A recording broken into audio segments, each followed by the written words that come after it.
Hello everyone, welcome to our Truth Be Told YouTube channel with your hosts Rick Howard and Mike Maney. Greetings everybody. Welcome to our Truth Be Told YouTube page. Mike Maney and Rick Howard. It's good to be with you again. Today is, I think, session number 42, and it's January 19th, 2022. And I'm sure all of us are convinced that this year, based on the last 2 years, everything's going to calm down. It's going to start running smoothly. The government's going to become our good friend. They're not going to try to impose crazy rules upon us. You're talking about planet Earth? As I often say at Liberty the last couple of years, I ask the question, are things falling apart or are things falling into place? And of course, the answer is both. Yeah. So we're currently going through what's called the Great Reset. As far as humans are concerned, the leaders of this world are trying to force globalism on the Western nations. Most of the Western nations are mostly socialist already anyway. Mm-hmm. United States kind of stands in the way not because of our leaders, but because of our Constitution. Yes. And if it wasn't for that, we would be just like Europe and Australia and Canada and so forth. So that kind of stands in the way. And so they're figuring out a way to bypass that. So the Great Reset is in process, and it's going to lead to the Antichrist. Mm-hmm. And he's going to completely reset everything economically. Mm-hmm.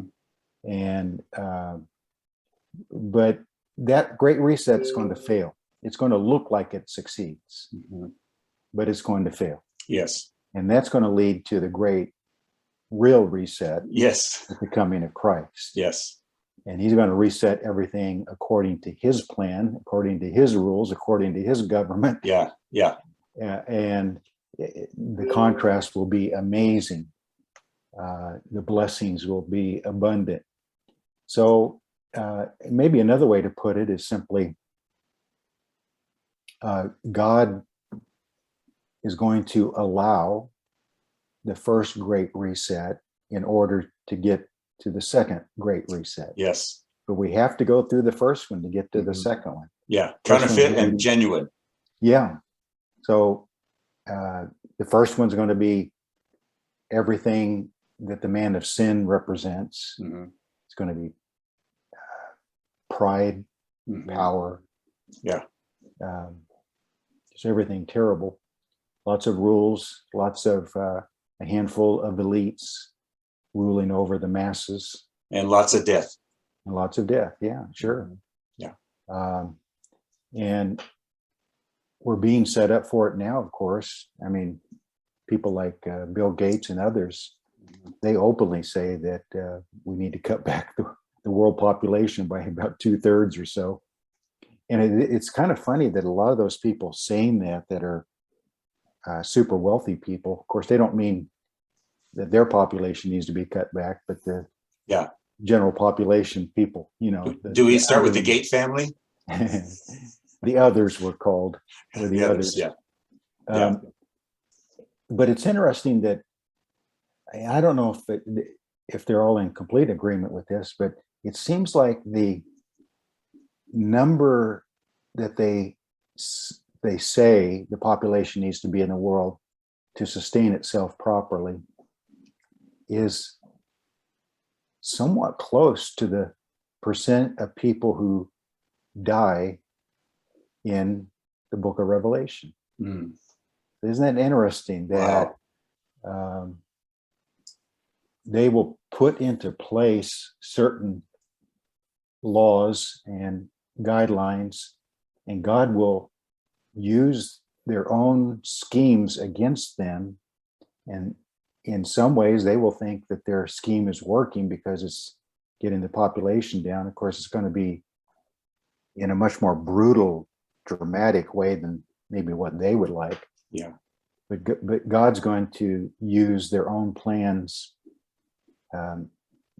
and they will in some way think that they're accomplishing their goals, but it's really God bringing it about, of course. Yeah. And so that great reset, we have to get through that. It's called the Great Tribulation. They call it the Great Reset. Yes. The Bible Yes. calls it the Great Tribulation. Yes. In order to get to the Great Reset of the millennium.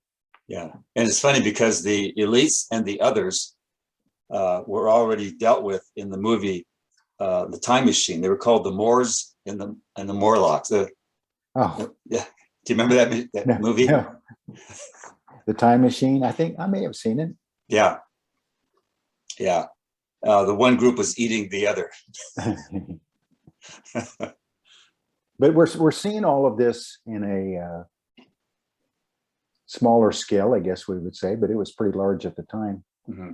With Egypt and Israel, Pharaoh and Moses. Yeah. And God's about ready to do a great reset in Egypt. Yeah. Yes. The 10 plagues. Yes. That's what the 10 plagues could be called, huh? God's great reset. Yes. And he had made a promise to Abraham about a certain time period, certain events. Yeah.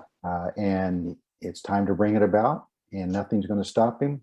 Mm-hmm. And he's going to get his people out of there. He's going to bring them into the promised land. And their whole future is about to change. So we're going through the plagues, and we're building up toward the Passover, death of the firstborn, and they're leaving Egypt and the destruction of the Egyptians. But and then I'm going to turn it over to Mike because he has a document to share with us, and we're going to go through some interesting material. But I was thinking about, we're trying to look for Christ everywhere. We're trying to see types and shadows and direct prophecies about him in these Old Testament stories.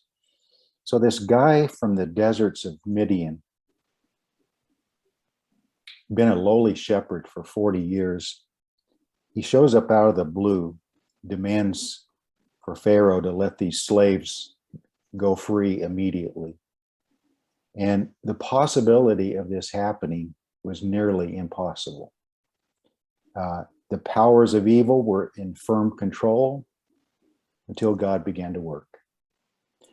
Then a guy shows up at John's baptism after being a carpenter for 30 years from lowly, good-for-nothing Nazareth in Galilee, claiming to be able to forgive sins, claiming to be from heaven, to set free those enslaved to sin, and to do his Father's will. And at that moment, it seemed impossible until God began to work, until God said, "This is my beloved Son in whom I am well pleased." And he went through the 40-day temptation in the wilderness, like Moses was 40 years in the wilderness of his own. And then when Jesus came back and started preaching and doing miracles, that was a great reset of that time. That was a great reset for the nation of Israel. Yeah. Not in the good sense like we're looking at in Exodus, but it was for their judgment, with depending on what they did with their Messiah. So that's kind of where we are. And Mike, why don't you go ahead and share that document, because there's a lot of information in there. I'm not sure if we'll get through it in this session or have to go to another session, but let's get started. Okay. And what's interesting is Moses and Jesus, the fact that when they showed up was in the fullness of the times. So God's all about time. He's laid this plan down, right? Yeah. So, in the New Testament language, it's in due time. In due time. In due time, Christ was born of a woman, born under the law. Yes. And in due time, Christ died for the ungodly. Yes. So he was born at the right time and he died at the right time. Yes. And all of this was happening at the right time. God told Abraham exactly the number of generations and number of years. I think you're going to deal with that in this document. Yeah, we'll take a look at that. And what's also interesting is what this kicks off with the Passover, what this kicks off, I guess formally, is the laying down of the Hebrew calendar and these feasts, because these feasts will also be used as God's time clock as Jesus fulfills these feasts. And so that's where Passover, we'll talk about that when we get to the Passover part. But leading up to that, this is something that I pulled off of an old PowerPoint presentation that we did years ago. And I know there's going to be some, disagreement as to which Pharaoh it was, but this is where I've landed, at least for now. So there's always some disagreement as to the time frame, but this is what I'm looking at anyway. So I thought maybe for our viewers, in sharing this file here, that we've just kind of traveled down this file, and Brother Rick is going to add his thoughts as we get to certain parts. He'll just jump in there and just throw in his own research and such. And so it's not known for certain which of Egypt's pharaohs was ruling at the time of Exodus, but there are some clues. And one clue is found in 1 Kings 6:1. Brother Rick, would you like to read that? You can read the New King James if you like. I'm going to read right off your paper there I printed out. Oh, okay. And it came to pass in the 480th year after the children of Israel were come out of the land of Egypt, in the 4th year of Solomon's reign over Israel, in the month of Ziph, which is the 2nd month, that he began to build the house of the Lord. Okay, so there's a clue there, in the 4th year of Solomon's reign. And many historians agree that Solomon's reign began in 967 BC. And so if that's when his reign began, then you add this reference here in 1 Kings 6:1 of the 480 years. So that makes a total then of 1447 BC when the Exodus occurs. And they happened to land in Egypt's 18th dynasty. And what's interesting is, we'll probably get to this part down the road, but the chariot wheels that were discovered in the Red Sea under the water using those robotics, with the number of spokes in those wheels, that they also attributed the number of spokes to this roughly this 18th dynasty. So I thought that was interesting. So here we have the birth of Moses between the 8th, the New Kingdom era between the 8th and 20th dynasty, or 1600 BC to 1100 BC. So we've got the year of the Exodus at 1447 right here. Now we add 80 years, 80 years old at the time of the Exodus. Moses was 80 years old. And so we go backwards in time to his birth around 1527 BC. And then we come across an interesting passage with God speaking to Abraham. And Brother Rick, if you want to read that, Genesis 15:13 through 16. And he said to Abram, know of a surety that thy seed shall be a stranger in a land that is not theirs, and shall serve them, and they shall afflict them 400 years. And also that nation whom they shall serve will I judge, and afterward shall they come out with great substance. And thou shalt go to thy fathers in peace, thou shalt be buried in a good old age, but in the 4th generation they shall come hither again, for the iniquity of the Amorites is not yet full. All right, so while all this is going on, he's talking to Abraham, he's basically calling his shot that would happen in the future. And then he's also got his eye on Canaan and the iniquity of the Amorites who live there. And so God's all about time, precision, and so he references this idea that the iniquity of the Amorites was not yet full. So they shall afflict them 400 years. So it was going to be quite a while as far as their future. It was going to take a long time. Now, I think we talked about this before, Brother Rick, didn't we? That they weren't actually in under the whip, as it were, for the entire 400 years, right? I think we talked about that. It was about half that time, wasn't it? Yeah, around half. Mm-hmm. Yeah. But overall, if they are out of, let's just say, out of where God would necessarily want them, the promised land, then of sorts it is an affliction. But then verse 16, but in the fourth generation they shall come out. So I came across this little bit of information. This is interesting. If you look at when Jacob took his sons down there, or well, when they brought Jacob and the rest of his sons down there, Levi from Jacob. So you go Levi, Kohath, Amram, and Moses. He would be then the fourth generation from Jacob. So I thought that was interesting. Mm-hmm.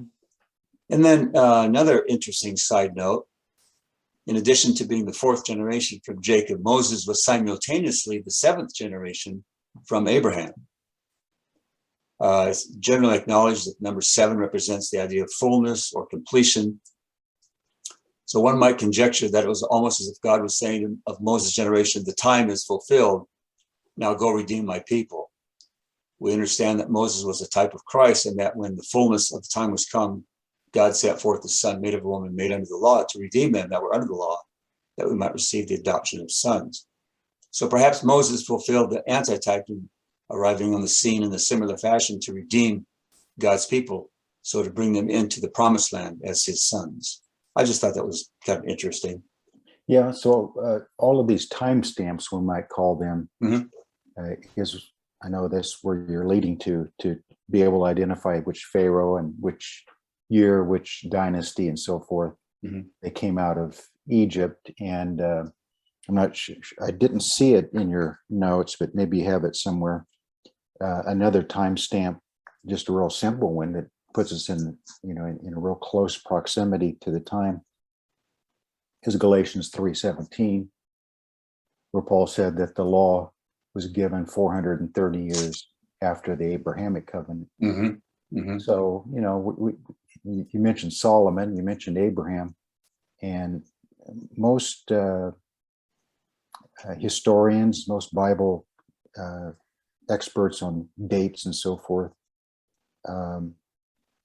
are pretty clear about when Abraham lived and when Solomon lived. And so you just makes it easier to count from when God gave the covenant to Abraham. 430 years later, he gave the law covenant. So these all line up together. Yes. Kind of pinpoint a close time period. Yes. It's interesting.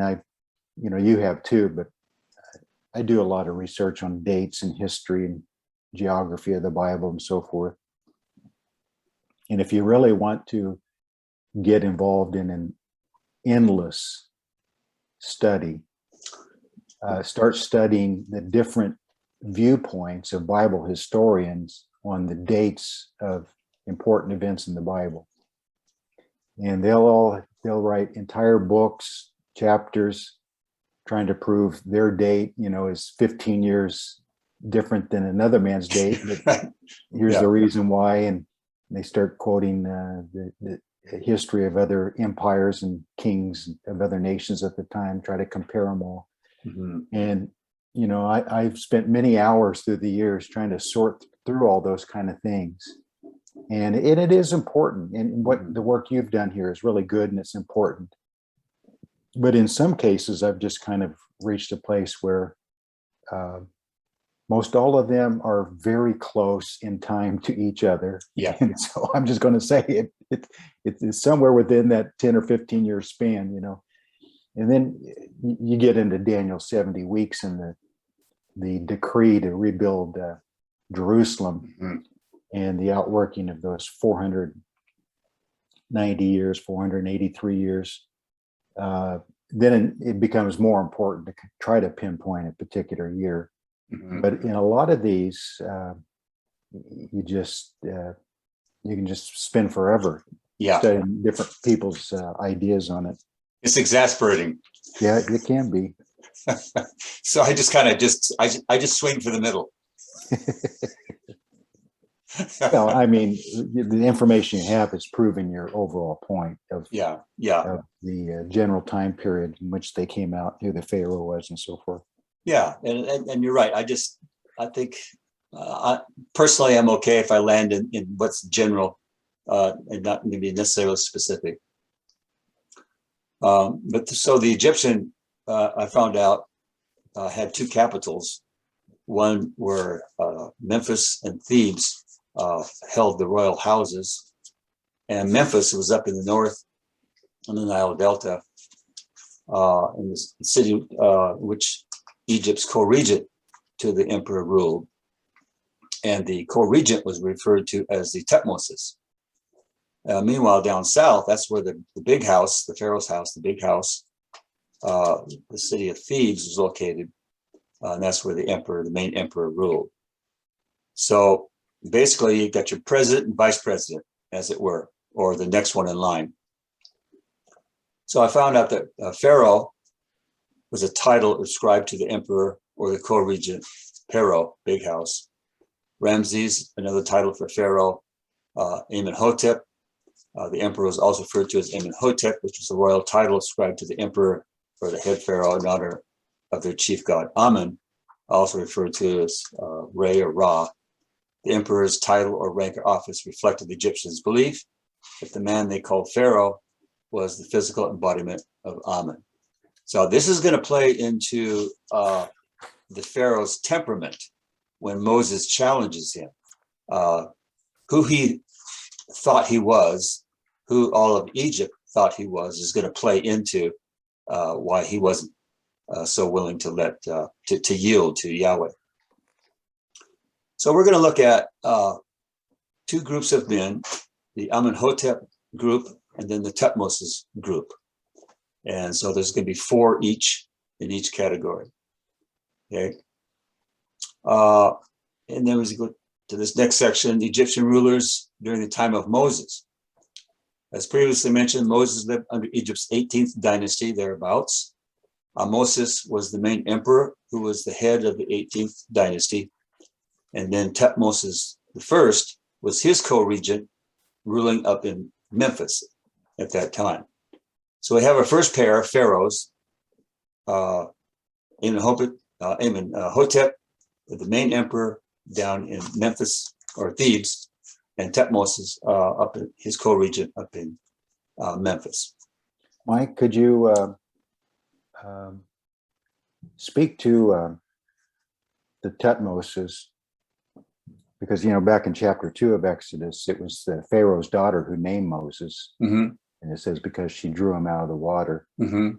But it's, so that meaning is also involved in the title of Pharaoh. Mm-hmm. Tutmosis, Moses is part of that title. That's very interesting, very interesting.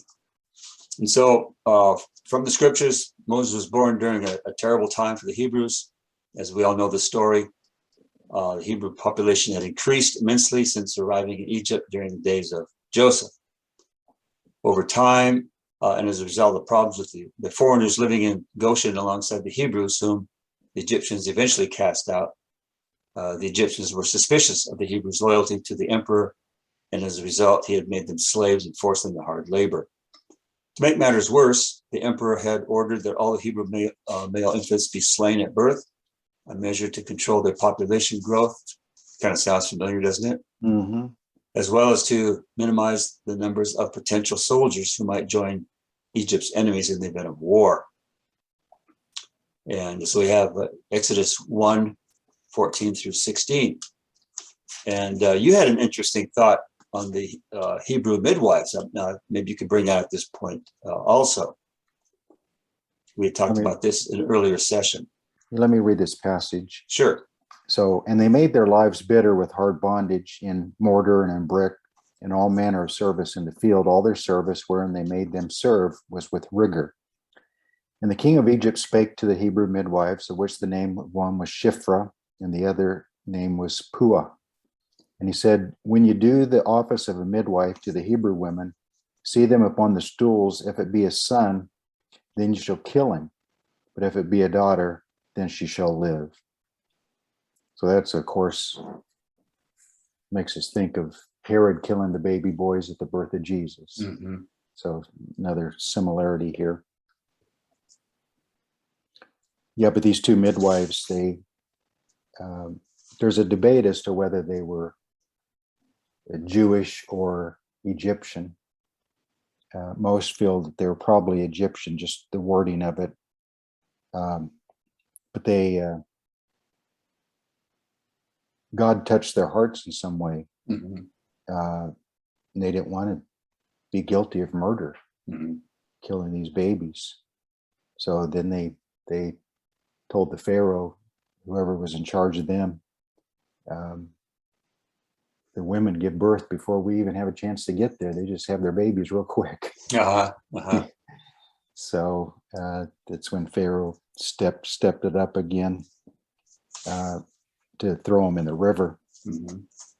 These are really two very interesting, wonderful women. Mm-hmm. We're just not told a lot about, but yeah, totally.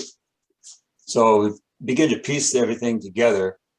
It was discovered that Moses the first had no son who lived, but he did have a daughter, a royal princess named Nephiri, and Josephus refers to her as Thermusis. It's believed by scholars that it was Nephiri, the daughter of Moses I, who rescued the infant Moses from the Nile River.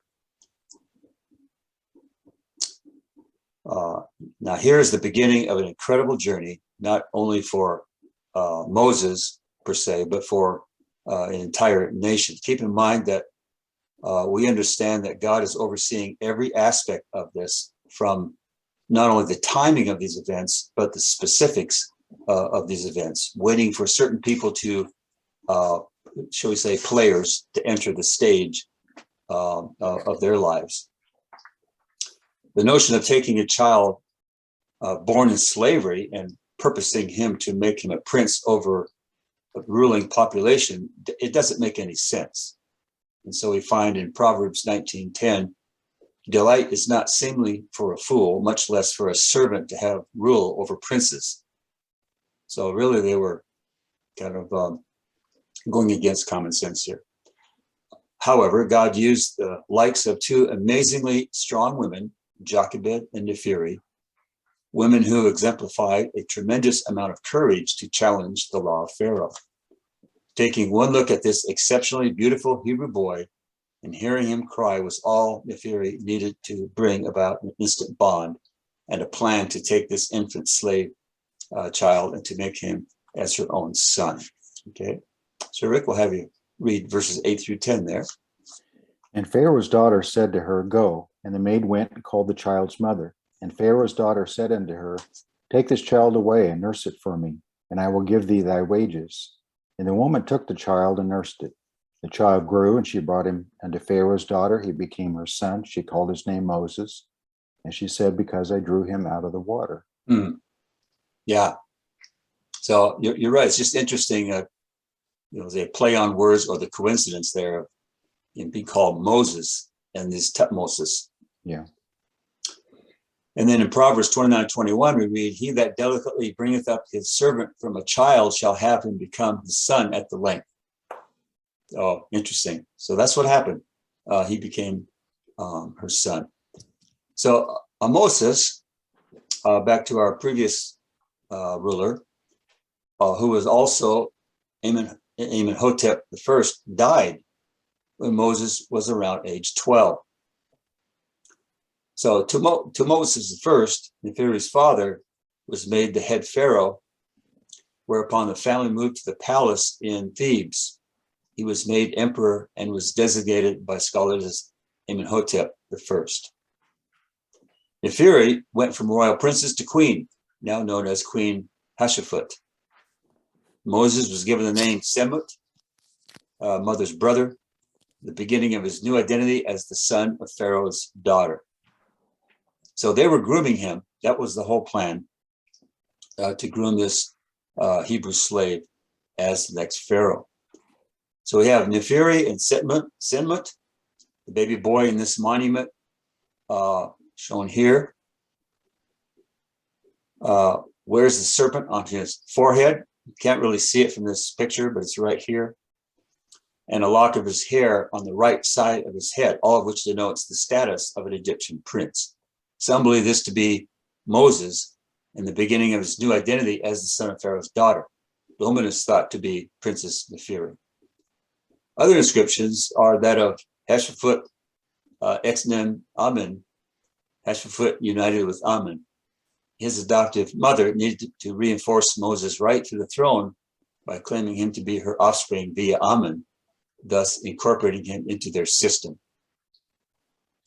Moses continued to advance in each stage of training as the future heir apparent, age 18, then as the heir apparent to the throne, age 24. During such time, educated in Egyptian arts and sciences, which we pick up that fact in the book of Acts. Brother Rick? Acts 7, 21, 22. And when he was cast out, Pharaoh's daughter took him up and nourished him for her own son. And Moses was learned in all the wisdom of the Egyptians and was mighty in words and deeds. I don't think we can underestimate what it might have taken if we could kind of just think about this for a moment. Everyone was in favor of grooming this young man to be the prince of Egypt. And so you've got this whole wave of pressure on you. I don't think we can fully appreciate what it would have taken on Moses' part to resist all of this. I mean, he's just being handed the world at his footsteps. And for him to intentionally resist this, it must have been an amazing thing. At least we might think of it as an amazing decision. Maybe it wasn't with him, but the scriptures don't give that much detail other than the fact that he didn't want to go along with this in the end. So at age 33, Moses was constituted as the crown prince, the last stage of grooming along the way to becoming the emperor of all Egypt. He was to become the second of our four Tutmosis, or in other words, he was to become Tutmosis the second. But what God was doing was grooming him to be what I call a bishop. Yes. The role of bishop. And of course, the next 40 years in the desert, God was grooming him to be a pastor. Yes. Shepherd of the flock. And Yeah. he needed both. Yes. And this skill set that he learned in Egypt is another example of, like with the silver and gold and materials that Israel brought out of Egypt that ended up being used to build the tabernacle. Mm. Moses' education was a pagan education. You know, it involved a lot of science and math, no doubt, a lot of just good basic education. Mm-hmm. But it also involved their idol gods, you know, because their education would be used to do projects, build temples, all sorts of things to their various gods. Mm-hmm. And so God sanctified that pagan education so that Moses could use that skill set that he learned the first 40 years to be an administrator, a bishop for Israel. But he also needed to add that 40 years in the wilderness in order to develop his heart, not just his head. So we'd say his head was being trained in the first 40 years and his heart was being trained in the next 40 years. Mm-hmm. I like that thought. Egypt was grooming him upwardly, and what God needed was to groom him downwardly to humble him. And inwardly. Inwardly, and then eventually upwardly. But there's a process. There's a process there. So here we have this statue here in Cairo bears the inscription Tutmosis II. Some believe this statue to be that of Moses.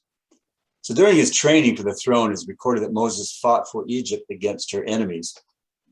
Josephus writes that during such time when Ethiopia, also known as Nubia and Cush, were invading Egypt's southern border, Moses went to war with the Ethiopians, defeating them and then taking the king's daughter, Princess Darbus, to be his wife. After the Exodus, Miriam and Aaron remembered this woman and complained about it to Moses. The Cushite woman. Yeah. Numbers 12 there. Mm-hmm. And Miriam and Aaron spake against Moses because of the Cushite woman whom he had married, for he had married a Cushite woman. Okay. And we know that's just kind of how things happen. Solomon did the same thing. You make alliances with your enemies through marrying their daughters. Moses did not have a happy married life all the way around, did he? All the way around. All the way around. Yeah. His married life was it's a sad thing, and just none of it seemed to work out well for him. Yeah. Maybe they didn't like the fact that he turned down the wealth of Egypt. So, and then at age 40, we know what happened. God was beginning to accelerate his plan to deliver his people from slavery. And he began to stir Moses' spirit to go and visit his Hebrew brethren up in the Nile Delta. And Brother Rick, I think you've mentioned this too, that the number 40 is significant. So here again, he knows what he's doing. He's got this plan. And so, but he waits until Moses turns 40, age 40. And so I think you've mentioned before the significance, age 40 as it's tied to judgment. Is that right? Mm-hmm. Testing, trial, testing and trial for the purpose, though, mm-hmm. for the purpose of coming out better on the other side. Mm-hmm. But sometimes we fail the test and we come out worse on the other side. Yes. Yeah. But while there, Moses witnessed an Egyptian taskmaster. I missed that. He began to stir up Moses' spirit to go and visit his Hebrew brethren up in the Nile Delta. And while he was there, Moses witnessed an Egyptian taskmaster beating a Hebrew slave. Moses, although the crown prince and heir apparent to the throne of Egypt, took sides with his Hebrew people, ending up killing the Egyptian. Exodus 2:11 and 12. And it came to pass in those days when Moses was grown that he went unto his brethren, looked on their burdens. He spied an Egyptian smiting in Hebrew, one of his brethren. And he looked this way and that way. And when he saw that there was no man, he slew the Egyptian, hid him in the sand. When he went out the second day, behold, 2 men of the Hebrews strove together. And he said to him that did the wrong, wherefore smitest thou thy fellow? And he said, who made thee a prince and a judge over us? Intendest thou to kill me as thou killest the Egyptian? And Moses feared and said, surely this thing is known. Mm-hmm. Mm-hmm. So now Moses needs to flee. He's slain an Egyptian while defending a Hebrew slave. He clearly has revealed his heart. His loyalties were with his brethren and not toward the Egyptians for whom he was being groomed. At the time of Moses fleeing Egypt, Emperor Amenhotep I was by then very elderly and died soon after. He had been preparing Moses for the previous 22 years to become Egypt's next Pharaoh. The man being prepared to be Moses' co-regent in Memphis had to now suddenly replace Moses as Tutmosis. So now all that had been ascribed to Moses became this man's, including the 22 years vested by Moses from age 18 to age 40. Upon replacing Moses, he becomes our next significant emperor, Tutmosis III, or also known as Amenhotep II. So Moses, of course, had made his choice. He refused to be called the son of Pharaoh's daughter. He cast off his identity with the gods Amun and Thoth, etc. He refused the treasures of Egypt, choosing rather to embrace his true identity and suffer with the Hebrew slaves. Interesting, because all this, as we know, we'll bear this out as we get further into Jesus' ministry, that Moses being a type of Christ, he's identifying with the lowly. And that's exactly who Jesus identified with. In fact, they accused him of eating and drinking with sinners and the offscour of Israel. So Moses makes his choice. So with that new mindset, he was now about to enter into the next phase of his training to learn humility. As you just said, Brother Rick, he would become a sheep herder. So imagine that. You had mentioned, and I have too many times through the years, how difficult it must have been for Moses to turn his back on all that wealth and power, Mm-hmm. and the struggle he may have went through. And but we're not given those details of why it seems like it was not a struggle when he killed the Egyptian, when he tried to bring peace to his Hebrew brethren. And so we just don't know. But the wording of that part seems like it was not really a struggle, that he kind of already had it set in his mind that if he had to make a choice, he already knew what choice he was going to make. We just don't know quite for sure. But, we know his mom nursed him. He had contact with his family at an early age. We don't know if that continued all those 40 years, but it may well have. And the influence of his parents may have been there on the side during all those 40 years. We don't know how old he was when they died. We don't know how much contact he had with them.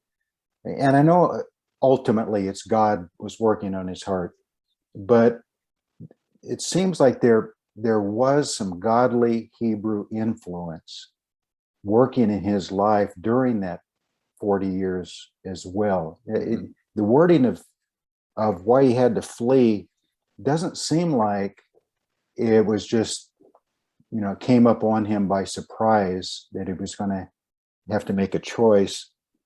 It seemed like that it was already a settled deal, at least in his heart. Maybe I'm taking it too far that way, but it wasn't like he just woke up one day and said, I need to identify myself with the Hebrews. It seemed like it was an ongoing realization to him. And so maybe that's why he had to flee, because now his true heart was exposed. Whereas as far as the Egyptians were concerned, on the external, he was being groomed to be an Egyptian, but in his heart, apparently he was a Hebrew. And so this killing of the Egyptian brought out his true heart and his true identity. And so now the jig is up, as it were, as far as he's been exposed to the government. And so he flees. And we picked that up. He refused the treasures of Egypt there in Hebrews 11:26. So he enters into his next phase of training.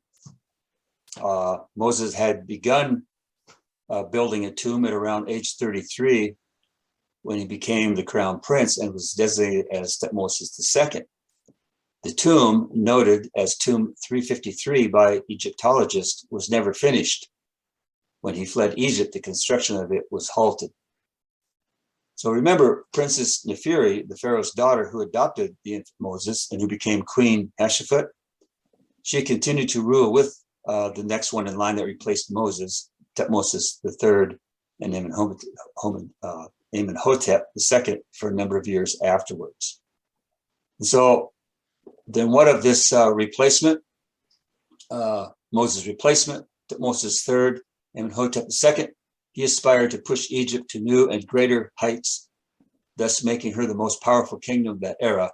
He reigned for 32 of the 40 years that Moses was in Midian. So it seems that God now was going to elevate Egypt's power and influence so that their fall would be even greater.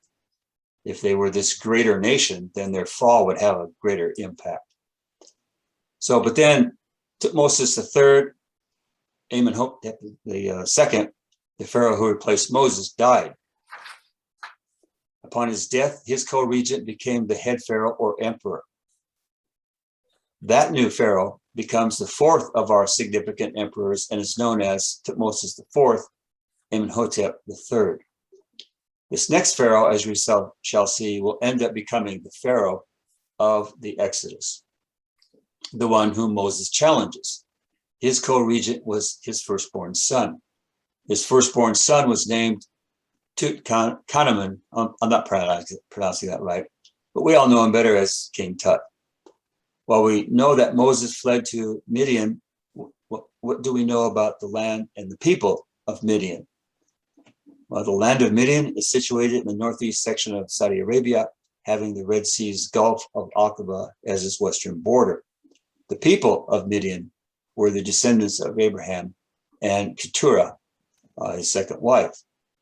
After living 40 years in Midian, Moses is told by the Lord to return to Egypt. Moses learned of the death of his replacement, Tutmosis III, Amenhotep II. Moses was given the news that the Pharaoh who sought to kill him was dead. So I'll have you read that. Those Exodus passages. 3, 9, and 10. Now therefore, behold, the cry of the children of Israel is come unto me, and I have also seen the oppression wherewith the Egyptians oppressed them. Come now therefore, and I will send thee unto Pharaoh, that thou mayest bring forth my people, the children of Israel, out of Egypt. And then 4:19. And the Lord said unto Moses in Midian, Go, return unto Egypt, for all the men are dead which sought thy life. All right. So again, it's all about God's timing.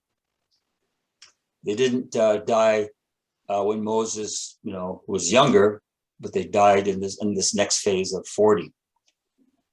So the Pharaoh experiencing these plagues was Tutmosis IV, or Amenhotep III. He didn't inherit the throne from his father. Hence, he was not the Pharaoh's firstborn son, and therefore would not fall under the 10th plague. The Bible specifically points out that God hardened the heart of this man, this Pharaoh. Exodus 9:12. And the Lord hardened the heart of Pharaoh, and he hearkened not unto them as the Lord had spoken unto Moses. All right, so let's talk about this hardening. Some people want to make a bigger deal about this than what I think is necessary. They want to make this hardening as God forcing him, but I don't think so.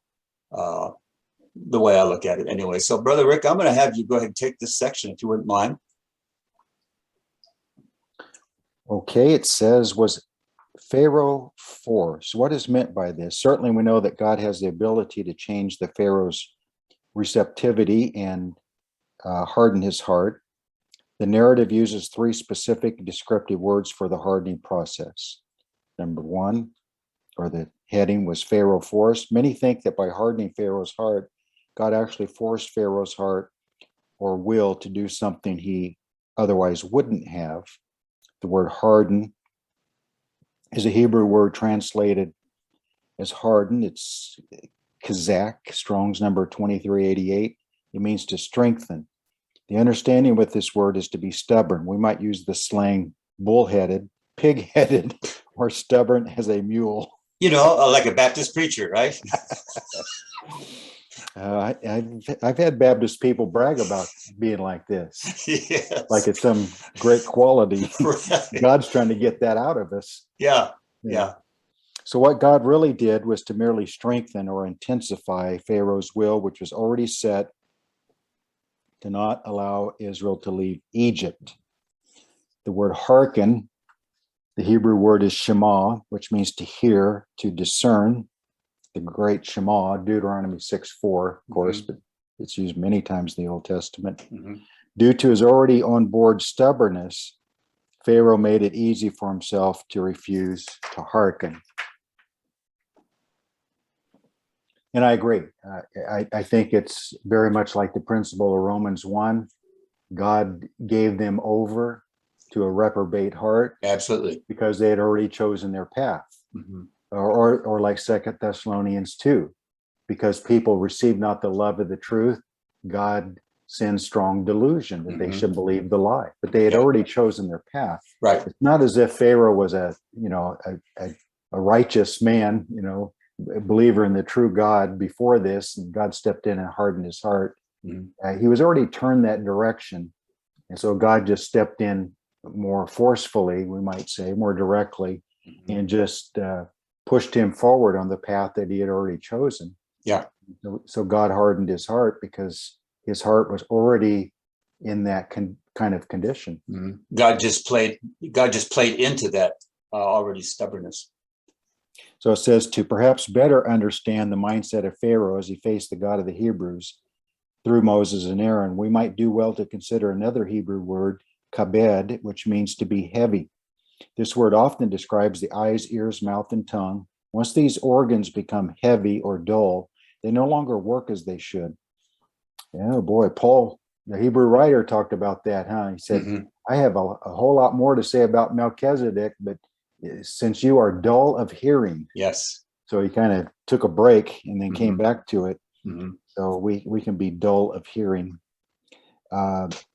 So once these organs become heavy or dull, they no longer work as they should. The word describes organs of perception. They're no longer able to receive outside stimuli.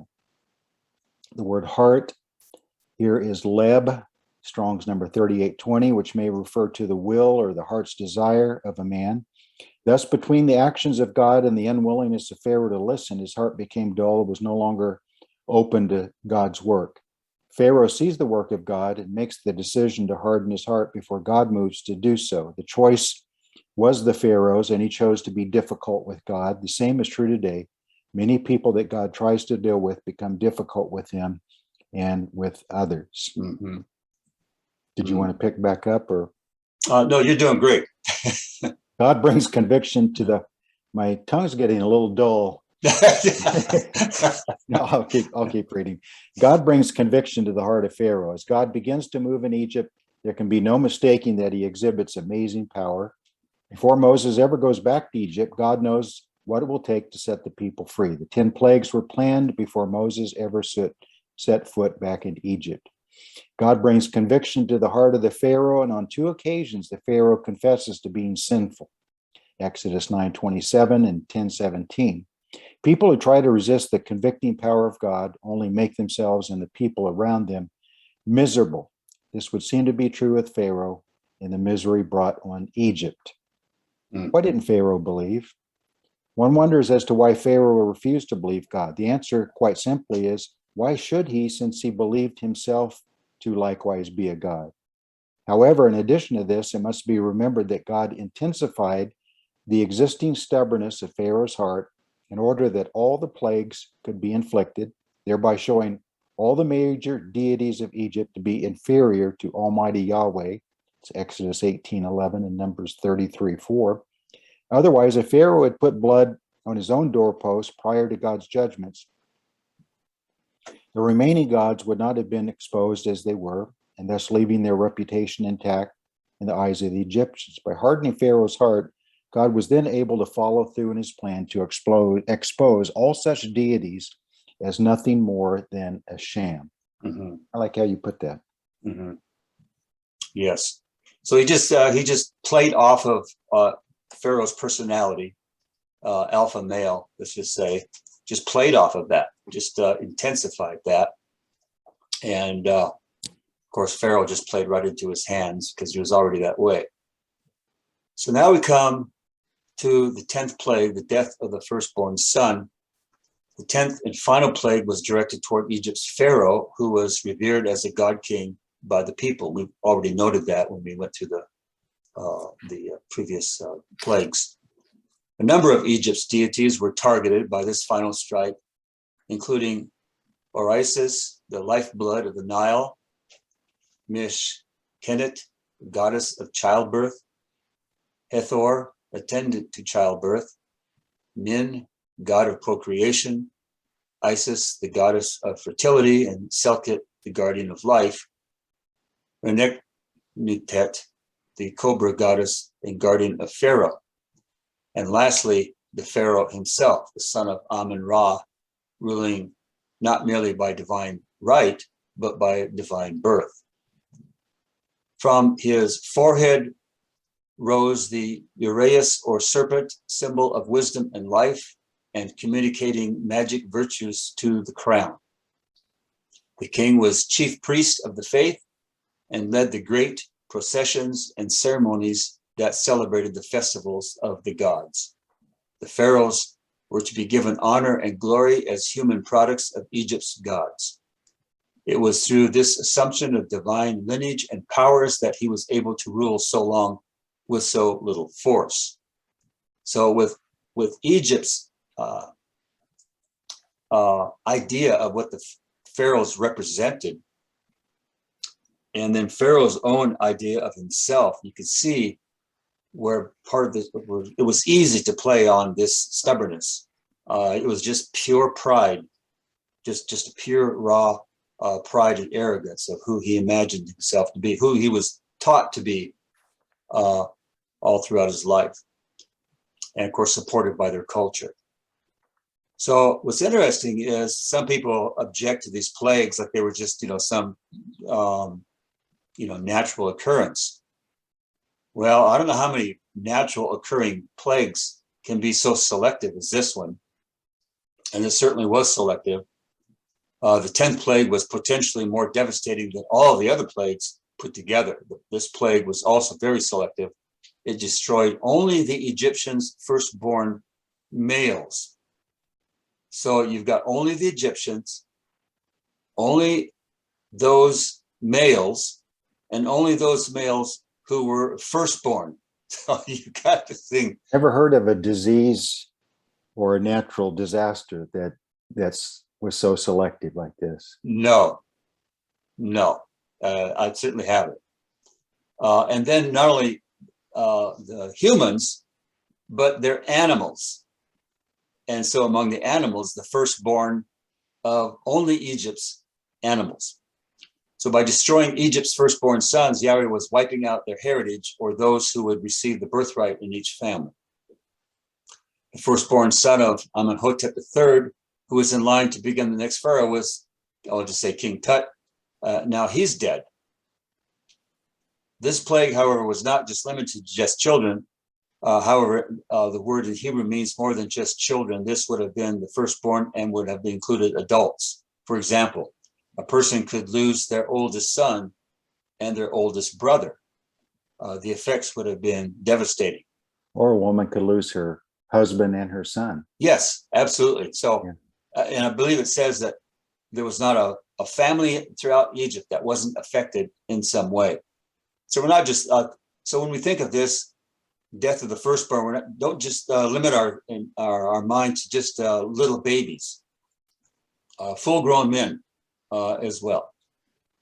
So the fact that it's firstborn actually lends itself to, we do think of babies, but overall, it probably was less about babies than it was about young boys, teenage boys, grown boys. Probably was the majority of all that, because families have a bunch of kids.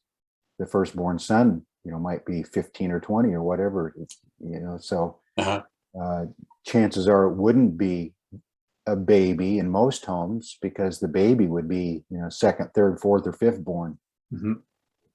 Yeah, absolutely. Yes. And then some of these firstborn sons might have been men of prominence in their cities. We don't know, but it was just such a, I think the focus right now, we want to just point out that it was a very, very selective plague. And so God it was so selective that they just couldn't brush this off as being a coincidence, a one-off. Why, have you given thought as to why do you suppose that God also killed the firstborn of all the animals? Why the animals? I don't know. Have you given that some thought? Yeah, I mean, the Bible doesn't tell us, but I haven't researched some of it real thoroughly.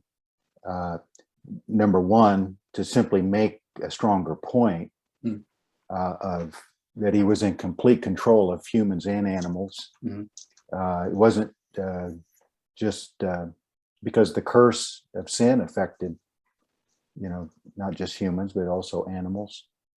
But I've wondered if it has a lot to do also with their gods, that a lot of their animal sacrifices may have required the firstborn animal. And therefore it would render them incapable of fulfilling a lot of their own religious laws if they had no firstborn animal to sacrifice. Good point. I mean, that's just conjecture. I haven't researched it thoroughly. Yeah, good point.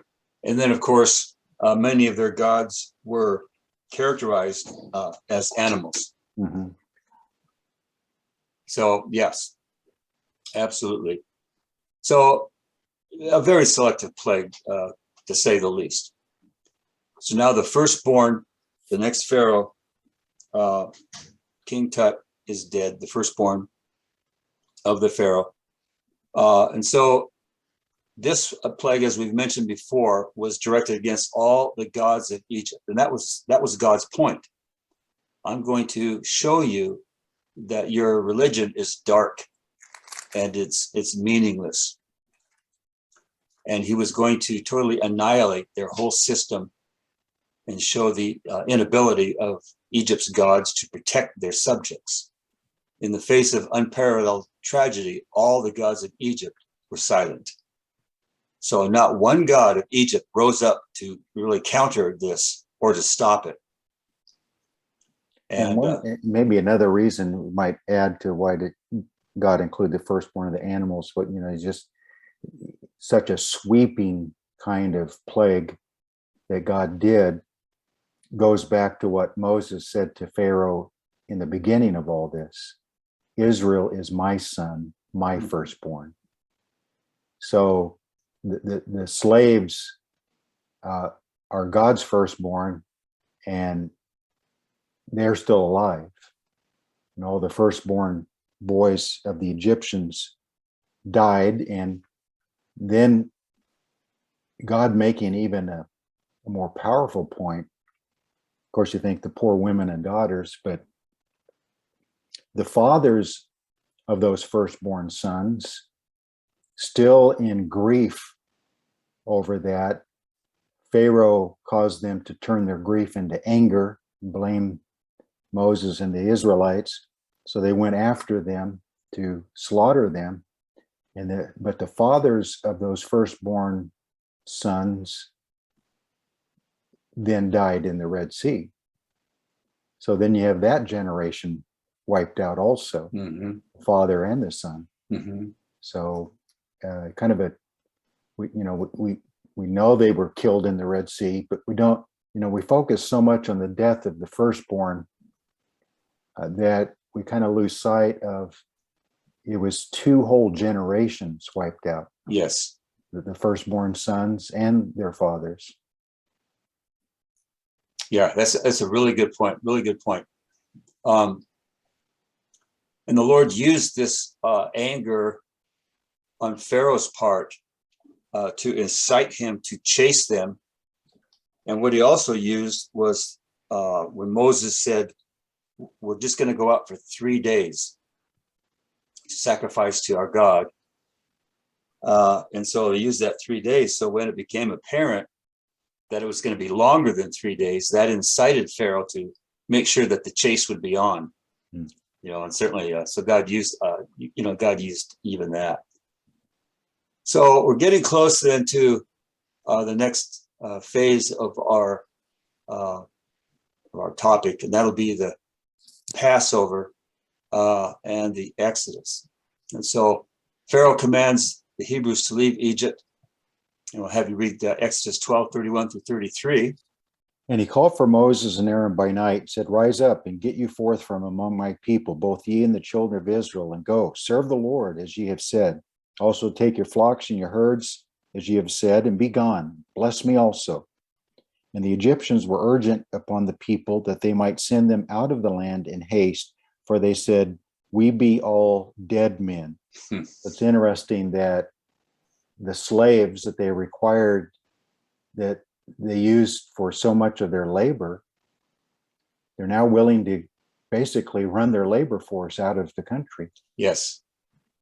And I'm sure they didn't think about the results of that, of suddenly having no labor force, or much less labor force. It shows the desperation they were in because of what God had done to them. Yes, absolutely. They didn't care. They just wanted those people gone. You just want them gone. And so I think that's why when he says, go as you have said, well, what was said? We're going to go out there for 3 days and return. Well, when they didn't return, he's going, uh-oh. So I think that the Lord used that ruse, as it were, to help incite the panic in Pharaoh to harness up the horses and the chariots to that degree. So the effects of, well, here's a note. I don't want to skip this. This is interesting. As an interesting side note, we see that just as the Hebrews leaving Egypt did so in a hurry, so likewise, the hurried atmosphere surrounding the preparation of Jesus' body for burial and spices, such needed to be accomplished before sundown. So that was something I just kind of thought of recently, and just threw that in there. So both situations we have as Jesus being or Moses being a type of Christ. Yeah, it's interesting that both the Egyptians told the Israelites, "We want you out of here and quick." Mm-hmm. And yet God also gave them the same message in the Passover, didn't he? Have your Mm-hmm. sandals on and a staff in your hand. Yeah. Because when it happens, it's going to happen quick. Uh-huh. So both God and the Egyptians, that's about the only thing they agreed on. Yeah. To get the Israelites out as quick as possible. Yes. Yeah. And here, take my MasterCard. Take my Visa card. Yeah. Here, I'm not only you're going to be set free and you can leave, but we're going to pay you to leave. You've been slaves all these years and we didn't pay you anything. Yes. And now we're actually going to pay you to get lost. Yes. That's just amazing. That is just amazing. But all of it just works together to show it really does that God was in control and that how powerful God is. Absolutely. Be able to turn it around so drastically in such a short time. Yeah, absolutely. And then the effects of the Exodus, the effect of the divine plagues and the Egyptians, seen in the fact that they mixed multitude, numbering many Egyptians who gave up their idols to follow Israel's God, accompanied Israel at the Exodus. Now, we've talked about this before. You've referenced this before, that would come around to bite them, because this mixed multitude would fall to lusting. But nonetheless, they put the blood on the doorpost in order to spare their lives. And so they go out with Israel, besides the Semitics whose fathers had come with the His goats. So what's interesting too is, and I don't know how much you want to discuss this, the Exodus route, traditional route, that's in the back of our Bibles on our Bible maps. Yeah. Or that page out or what? Oh yeah, or the real route. Which route did they take? Yes. Why don't we? I feel like we need to probably spend almost an entire session or close to it on the Passover. And there's so much about Christ in that. Yes. And the details of it are really important. And so, why don't we start the next session in chapter 12, and go through some parts of the Exodus and the aftermath of that, and maybe even be able to get into the route that they took as part of that session. Because that deserves special attention. The Passover. Absolutely, because like you said, the crux of this whole series is to show Christ. And he is our Passover. So here's the beginning of this. It's an annual observance for at least about 1,500 years leading up to the true Passover lamb. Yes. And so it's pretty rich. Parts of that chapter 12 are very rich about Christ. But thank you, Mike. That was really interesting. I'm glad I printed it out, wrote me some notes, and we went through it, and hopefully it was interesting to our viewers, because a lot of good information there. It's good that you're able to go back into one of your old PowerPoints and grab that off and print it up like that. Yeah. I love PowerPoint, but that wouldn't have sufficed, I think, for this forum. So I just turned it into text. All right. Well, thank you. I'll go ahead and end the recording. Everyone, you all have a great day, and we'll catch up with you next week.